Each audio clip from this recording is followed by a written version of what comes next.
Bonjour Pascal Boniface, soyez le Bonjour. bienvenu sur le plateau de la matinale. Vous êtes le directeur de l'Institut de Relations Internationales et Stratégiques. Nous allons revenir ensemble sur ce qui s'est passé hier dans les locaux de Charlie Hebdo, l'incendie que vous condamnez. Bien sûr. Comme bien tout sûr. le monde. Alors hier, vous écriviez sur les réseaux sociaux pourquoi Charlie Hebdo suscite régulièrement la polémique et pas les guignols de l'info. Charlie stigmatise une minorité, des gens en position de faiblesse, les guignols se moquent de tous et avant tout des puissants. En gros, vous êtes en train de nous dire que Charlie Hebdo, ils l'ont bien cherché? Non, et je ne voudrais pas tomber dans ce piège-là, c'est un peu trop facile. Je condamne l'incendie, je condamne les violences. Il ne faut pas être réduit au choix, on est pour ou contre Charlie Hebdo, on est pour ou contre l'incendie.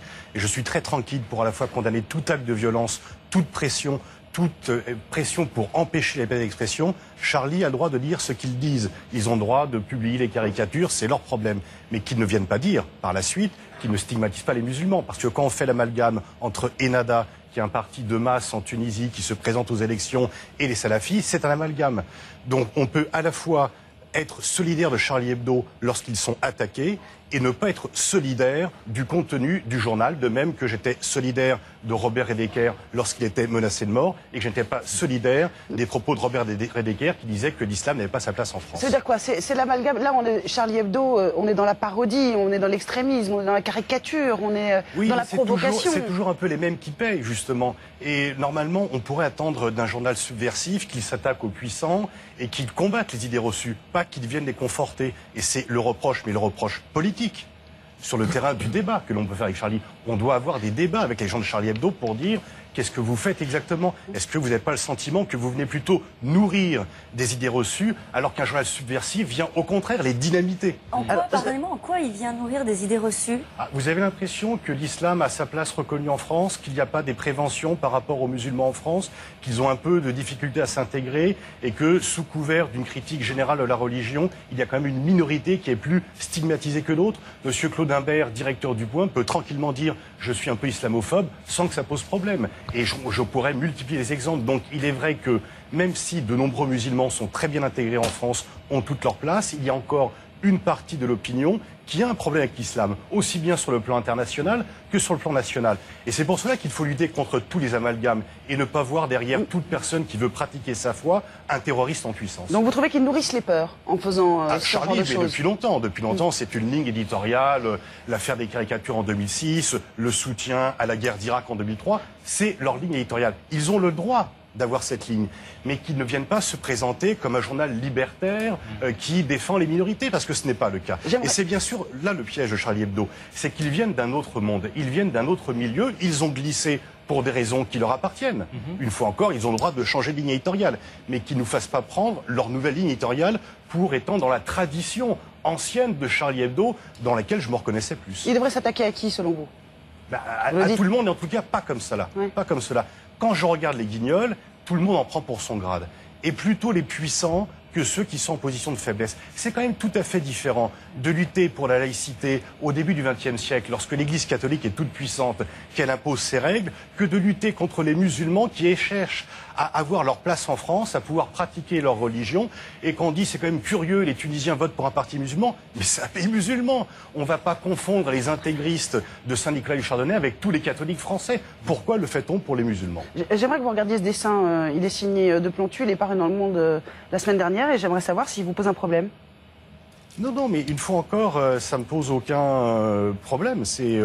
Je vois pas en quoi on a tout à fait le droit de critiquer l'islam et les musulmans, mais c'est l'insistance, disons, un petit peu spéciale que Charlie Hebdo fait dans son rôle. Et Charlie Hebdo nous trompe un peu sur la marchandise en se présentant comme un journal libertaire, alors qu'il a quand même une ligne, Pascal disons, Boniface, occidentaliste. est-ce que vous leur accordez que leur une est dans l'actualité? Regardez, voilà, je vous présente le Nouvel Obs, le nouveau défi islamiste. Oui, mais je regrette que le Nouvel Obs fasse ce type de une parce que c'est une alarmiste et j'imagine que le contenu du journal n'est pas à l'avenant de cette une. Et très souvent, les hebdos font, surtout sur l'islam, notamment Le Point et l'Express, qui ne s'en est rarement privé, font des unes alarmistes pour qui sont dans tous les kiosques.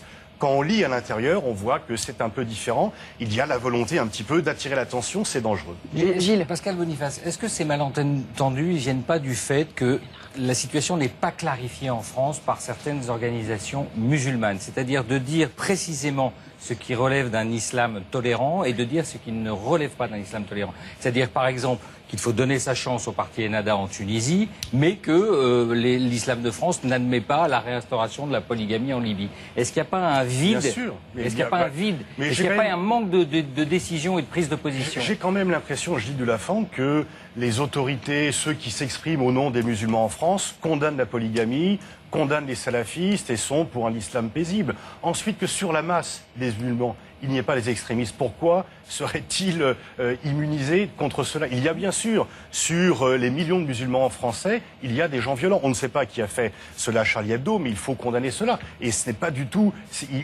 Ceux qui ont fait cela vont nourrir des amalgames qu'ils disent par ailleurs vouloir combattre. Donc c'est non seulement criminel, c'est également stupide. C'est aussi stupide que criminel. Mais bien sûr qu'il y a des extrémistes chez les musulmans et qu'il ne faut pas qu'ils puissent faire entendre leur voix.